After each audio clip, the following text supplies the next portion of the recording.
On Sunday, the Canucks are in Uniondale, New York to play the New York Islanders. They'll be at the Nassau Veterans Memorial Coliseum for the last time as the New York Islanders move to Brooklyn next season. Tony, you were at the Coliseum back in 1982 when the upstart Canucks made it to the Stanley Cup final. That arena was only 10 years old back then. It was a jewel, a gem of the NHL. What do you remember about it?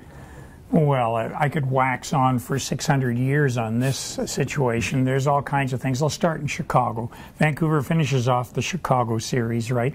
And then they have to go right to New York to play the Stanley Cup final 2 days later. They don't do that anymore. Used to be, now that you get a big week-long break and they hype it and everything, not in those days. They wanted to get over as quick as they could.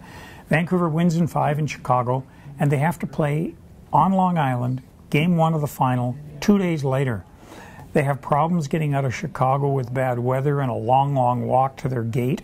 The longest walk I've ever had to a gate in my life in O'Hare. And they arrive, their hotel is 800 miles out of town because they planned it that way. They thought they might have a little bit more time. But they have solitude, right? The first game, great game. 5-5 tie. Right near the end of at the end of the first overtime period. The Canucks are scoring, the Islanders are buzzing, the Islanders have a wide edge in play, and then with 2 seconds left, for some inexplicable reason, Harold Snips throws the puck up the middle, puts it right onto Mike Bossy's stick. Bossy takes it on the backhand, marvelous switch to the forehand, snap into the cage.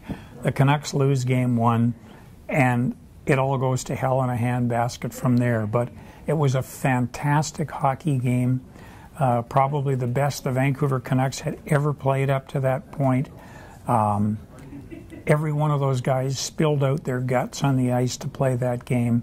They were overmatched against a much better team, but always remember it as one of the great hockey experiences of my life. And of course, the Islanders will be moving to the Barclays Center next fall in October. And so if you're going on a road trip, makes it a whole lot easier to take in a game at MSG and then at the Barclays Center. Tony, thank you, and you're going to join me as we finish the road trip in Buffalo.